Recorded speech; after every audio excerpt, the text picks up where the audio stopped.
welcome to another edition of Jamaica Magazine. Heritage Week is almost over, but until then, the celebration continues. Today is also International Day for Natural Disaster Reduction, so stay tuned for some information on how JSIF is making this important observation this year. I'm Audrey Williams. Stay with us for these features and more after the news.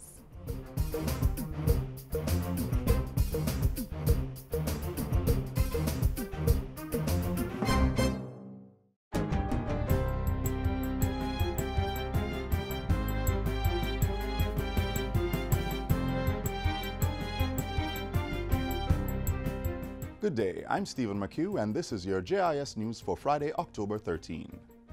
Government and the People's Republic of China have signed an economic and technical cooperation agreement to expedite plans for the construction of a children's hospital in the western end of the island. This signing at the Chinese embassy yesterday comes after the two governments signed letters of exchange on January 9 earlier this year. At Thursday's signing, Health Minister Dr. Christopher Tufton said the facility represented not only the second children's hospital for the country, but in its dual role would also be the first adolescent specialist facility in the Caribbean. Bustamante Hospital is a pediatric facility, which means it treats patients up to age 12. The Western Children's Facility will treat up to 18, which makes it an adolescent facility. Up to this point, adolescent patients were held in general population throughout the country in the hospitals. So it allows for specialty care, it gives a certain level of exclusivity to that population, and allows us therefore to provide treatment that is tailored for that age cohort. Thursday's agreement lays out the Chinese government's commitment to providing technical expertise as well as funding to build and help equip the hospital. China's ambassador to Jamaica says it's a sign of solidarity between the two countries. And China is very keen to work with Jamaica so that our peoples have a better access to education and to medical facilities. The Western Children's Hospital will provide 220 beds, adding to the existing 283 at the Bustamante Children's Hospital. The plan is for its construction on lands adjacent to the Cornwall Regional Hospital. In other health news, the ministry has signed a multi-million-dollar contract to repair a long-standing roofing problem at the Maypen Hospital. Portfolio Minister Dr. Christopher Tufton says it's part of a series of development responses to improve the facility. Today, with this 54.7 million contract roof repair signing, I believe it is another step in our responsiveness to what is required, and we're happy to be moving this process forward. The leaks are reported to be substantial and affecting several areas of the hospital. The repair work is being financed by the National Health Fund and will be carried out by Build Right Construction Company. It is to be completed within 6 months.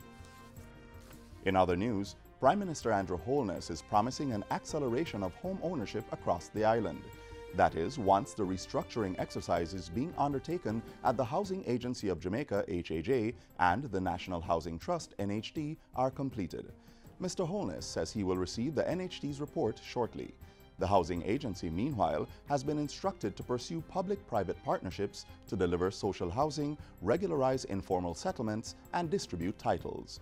And so there would have to be a refinement of the roles between the NHT and the Housing Agency of Jamaica. I'm expecting that after that is done, we will be able to supply both those persons who are not able to acquire on the open market and fully supply persons who are able to, by virtue of being NHT contributors or having their own money, to acquire homes on the general open market. Prime Minister Holness was speaking Wednesday as he broke ground for 168 service lots at Phase 2 of the Luana Gardens housing scheme in St. Elizabeth. Government is drafting amendments to various pieces of legislation to ensure that provisions of the ILO Domestic Workers Convention are integrated within the laws of Jamaica. Labor and Social Security Minister Shahini Robinson made the announcement recently. And we work on them feverishly because we want to bring them to fruition. When it becomes law, it will have a direct positive impact on household workers as it relates to rights and responsibilities. Minister Robinson was addressing the Grace Kennedy Heather Littlewhite Household Worker of the Year Award ceremony. Anthony Houston and Sherilyn Williams Case were named Male and Female Household Worker of the Year respectively. And finally, Cabinet is now in receipt of a report by the West Kingston Commission Incursion Compensation Committee. The committee was set up to examine claims by residents who were injured, suffered damage, or lost relatives in the May 2010 incident. Over 1,000 claims were reviewed by a 3-member committee headed by former President of the Court of Appeal, Seymour Panton. Cabinet is likely to consider it very soon, and hopefully by early November, that report will be laid in Parliament, and it will be the precursor to us dealing with all the recommendations of the Tivoli Commission of Inquiry. Justice Minister Delroy Chuck was addressing a meeting of the Rotary Club of Kingston on Thursday. He revealed that the committee decided not to examine an additional 400 files from the Office of the Public Defender after giving 2 deadline extensions for persons to submit their claims. In the meantime, the Justice Minister says government will be addressing 9 of the 10 recommendations by the West Kingston Commission of Inquiry. 5 will be handled by the Ministry of Justice and 3 by the Ministry of National Security, while the Prime Minister will issue the public apology in Parliament. Minister Chuck says the outstanding recommendation, that of dismantling garrisons across the island, will have to be addressed by Parliament and the public at large. And that's it for JIS News Today. I'm Stephen McHugh. Thanks for watching.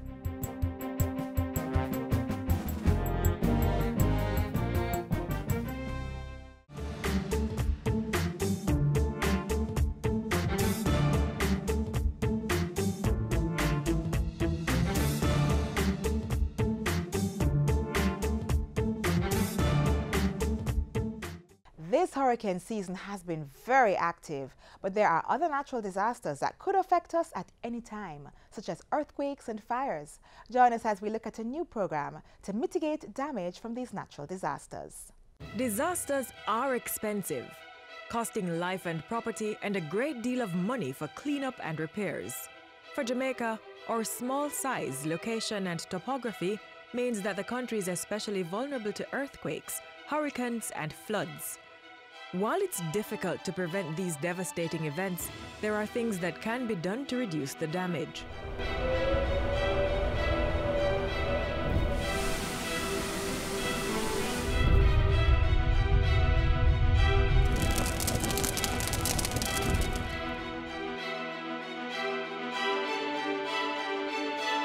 The Disaster Vulnerability Reduction Project DVRP, funded by the World Bank and implemented by the Jamaica Social Investment Fund, aims to strengthen the country's ability to withstand and recover from natural disasters. It's a project that's going to be focused on physical infrastructure investments, equipping and institutional strengthening of the relevant government agencies that are normally tasked to do this work. I'm talking about ODPEM, I'm talking about the Ministry of Local Government, through the Fire Brigade, through NEPA, through the National Works Agency, the Earthquake Unit at the University of the West Indies. These are normally the agencies that have to respond when natural disaster strikes. Fire services are most critical in protecting life and property from not only fires but also other natural disasters.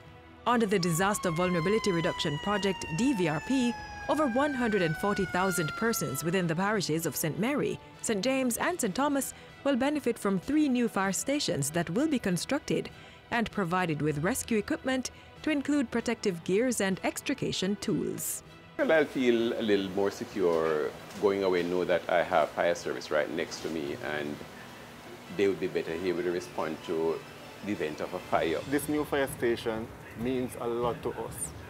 In that, it will give us peace of mind, knowing that we are in a more secure building so that we can serve our community members better. Even though Jamaica has not experienced a major earthquake since 1907, every year the country experiences over 200 minor tremors, and the threat of major devastation is always looming. When it comes to preparing for an earthquake, data collection is important as this helps in understanding the risk associated with this event and will inform policy towards strengthening the country's resilience. Through the DVRP, assistance will be given to the University of the West Indies Mona Campus Earthquake Unit, which is responsible for monitoring the country's seismic activities. All their seismic stations will be upgraded. There's a number of different pieces of equipment we can receive. The first one is a series of seismometers, and these are digital seismometers. And these are to basically fit out the remaining stations with digital seismometers. So we're going to end up with those 10 stations completely upgraded, and then add an additional station to it, so an 11th station there. So we're moving from, we've got analog to digital. Additionally, we have a series of accelerometers. And the accelerometers do a different thing. The seismometers are there to record the earthquakes, and they don't get triggered early on. The accelerometers are really there to tell us how the buildings shake. What is the severity of the shaking that goes on?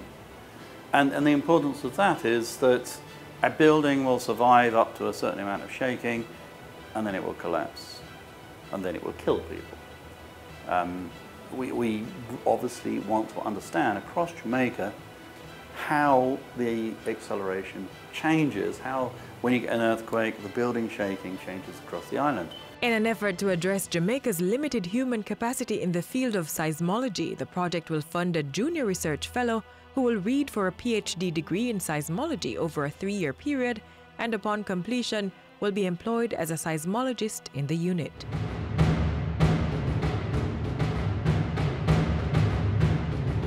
Floods have large social and economic consequences for communities and individuals. When there's a heavy downpour, which is not unusual for the island, the lives of residents in many communities are disrupted. The project will see major infrastructure work done in Old Harbour and along Port Royal Street to limit the effects of rising and rough waters. The improvement works in Old Harbour will include the expansion and the improvement of the urban drainage and also bridges. Myton Gully, Church Pen, those areas in Old Harbour, and Big Pond. Big Pond, whenever time it comes, I mean, no car can pass, flood out my house, wash our clothes, anything, you understand? So we'll be grateful for JSIF and everybody to come on, for coming on board to fix it. When the pond come over, it's hamper even to school children then. It is so dangerous that it take life already. When JSF and NWA are coming, come do this for me. Oh my God, just like that. We'll be so glad and happy.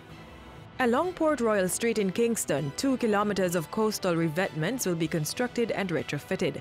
This will benefit the patrons and owners of the various business establishments located around this area, as well as users of the Norman Manley International Airport.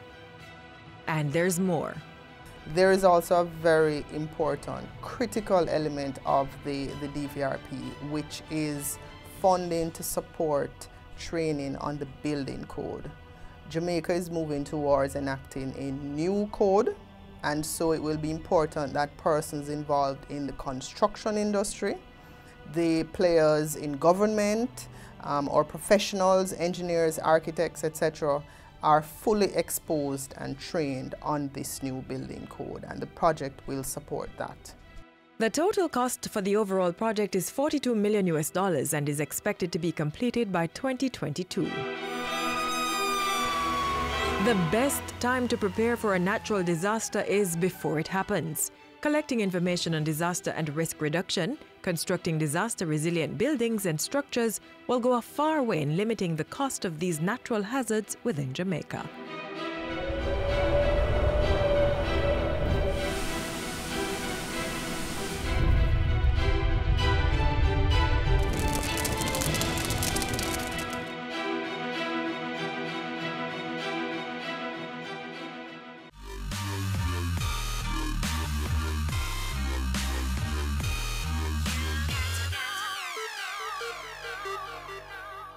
Jamaica comes alive for Jamaica 55. The Jamaica Information Service is inviting primary, secondary, and tertiary students to catch the vibes and join in the celebration by participating in this year's staging of the JIS Heritage Competition. Primary and prep school children, ages 9 to 12, enter the essay competition and tell us how you would want to see Jamaica in 55 years. High schoolers, enter the poster competition. Show us your artistic interpretations of Jamaica throughout her 55 years in a poster titled Jamaica 55. Posters may be designed digitally or illustrated. Zoom, click, snap. Yes, tertiary students, the photo competition is back. Capture an image that best represents Jamaica 55. For more information on the competition rules and how to submit entries, visit the JIS website at www.jis.gov.jm.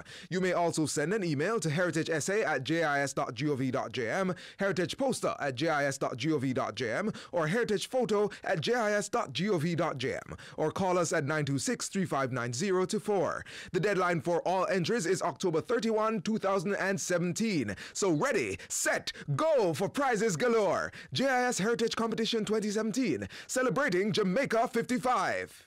Do you remember the days of the $5 bill? How about the man who was on it? Not too sure? Watch this next feature to find out.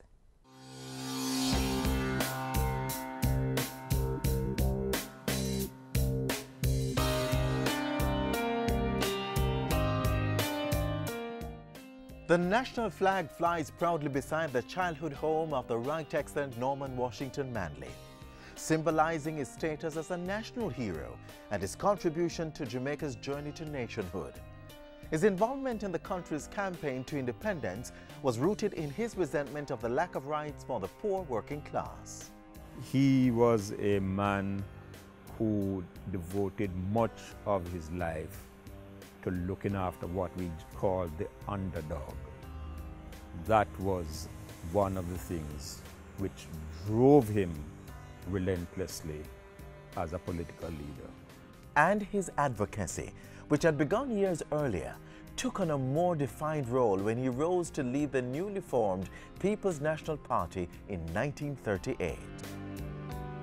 We have to see Norman Manley's role in 1938 as a period in which he demonstrated his capacity for reconciliation and negotiation.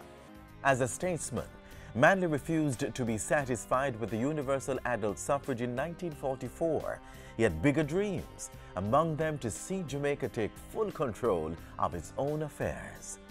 So he became deeply involved in the move to develop a new constitution and the fight for full independence from Britain.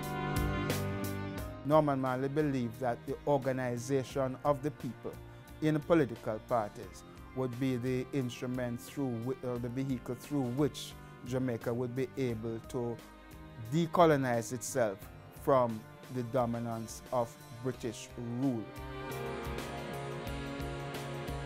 He tried to get a constitution that would reflect both the aspirations of the Jamaican people, but would also allow for that system to operate in a harmonious way that would ensure the full participation of the citizenry consistent with a parliamentary democracy.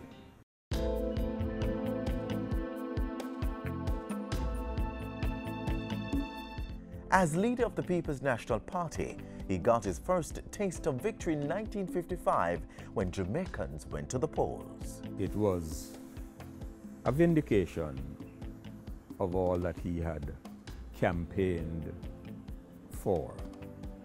He regarded it as a mandate to put in place programs that would result in the social transformation and the economic growth of Jamaica.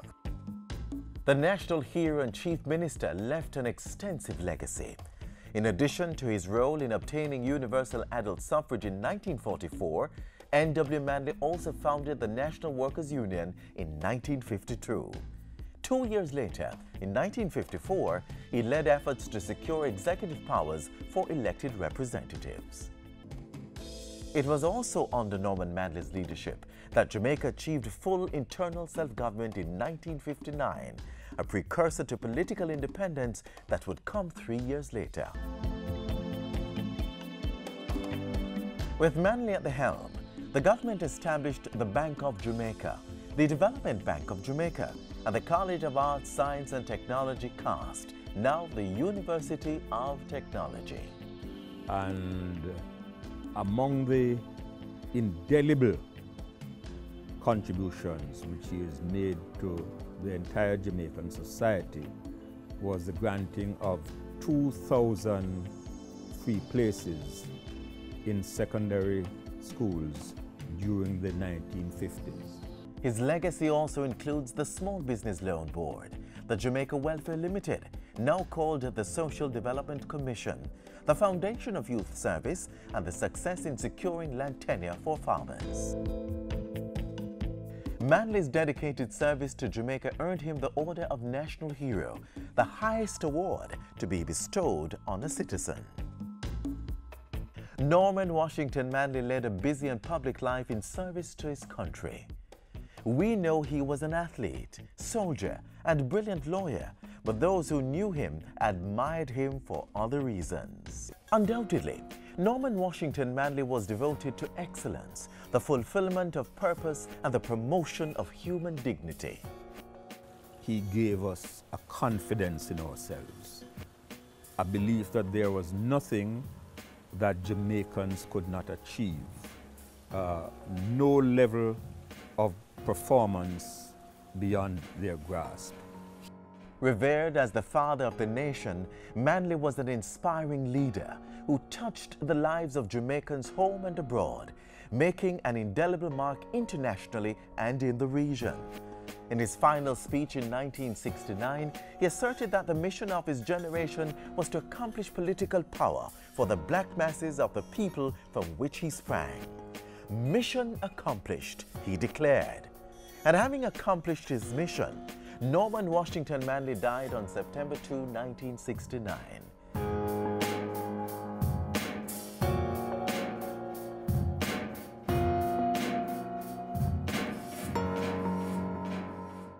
Did you know that there are 2 types of ackee? One type is butter ackee, which has soft yellowy flesh and becomes a buttery mash when cooked. The second type has pale cream firm flesh and keeps its form during boiling. It's also called cheese ackee. Curious to learn more about our country's national fruit? Check this out.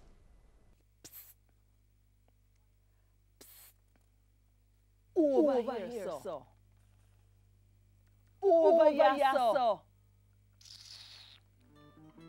Boy, them ya nowadays people no love read, you know. And you know, it wasn't always like this. Me say 48 years ago, on a day like today, picnic from country and from town did I make haste to learn the brand new national anthem. Line by line, figure sing and ring in the independence. Me see and hear everything with me on 2 eye. Well, I mean 3. Well, sometimes 4. Ma, me did dip on top of things. I wonder what would have happened if them the picnic they never love read. Me father have 3 picnic and the whole of them head black. Over 420,000 African slaves were taken to the Americas through the West African slave trade scheme. But slaves and sugar weren't the only things bought and sold along the routes. Tobacco, hemp, guns, and rum were very popular trade items. But it says here that on one of those trips to Jamaica in 1778, something strange came ashore in one of the ships. It was a plant, it says, but it wasn't tobacco, it wasn't hemp, or cotton, or sugar cane. Yes, I know the story quite well. It passed down from one generational seed to the next. My great-great-great-great-grandfather over here make it to this year land, clutch tight in a few great-great-great-great-grandfather hand. Hey. When mama dear, you say you're sick. When mama gone, you get better. Oh, so Jamaican herbalists and bush doctors prefer to use various plants and bushes from the island's rich flora over traditional medicines to treat several common illnesses. They have found natural treatments for food poisoning, fever, diarrhea, and even the common cold. Hi! But what is not this doing? No mention of me in my own country's folk medicine history. Me there so long. People use me to wash them clothes, them use me to scour them pot, shine. And as we treat cold, what our leaf can do, me can do it better. Halle, halle, halle, halle, halle, halle, halle, halle. Ah, yes. I have fond memories watching the Carri folk singers perform folk song classics like Under the Coconut Tree, Colon Man, Penny Wheelo. But most of all, I just love to hear them sing Me No Drink Coffee Tea, Mango Time. It was so sweet, you could almost taste it. You see though? Look how long me there. Long before mango. And just what did mango come out here, you know? Me there from 1778. 232 years now. Me there so long people think of Yassa me come from. Me there so long. Uno know me inside out. Uno pour out me heart every day.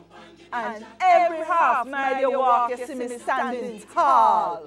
Uno all give me nickname, make all joke after me. More than that, uno even find a way to cook and eat me. And just because me so common, uno forget me. You know, remember me is my country's favorite thing to sing about. The things we Jamaicans say. We have a colorful way of putting just about everything, don't we? But wouldn't you agree? Ackee is the most colorful of it all. Yes, reading is in fact a good habit to pick up, but I don't need all of this to tell me that Ackee is in fact a national treasure.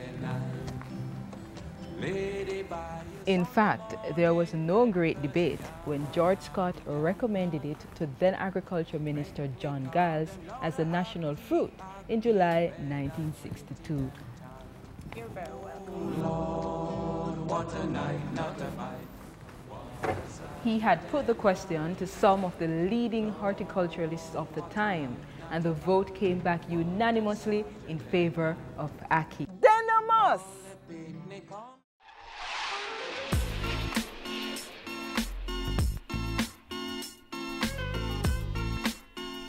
We hope you enjoyed today's program. If you liked the information in today's show and want to learn more, click on our webpage, jis.gov.jm. Check out our YouTube channel for more television features, and you can also follow us on Facebook, Twitter, and Instagram. I'm Audrey, wishing you a wonderful Heritage Friday.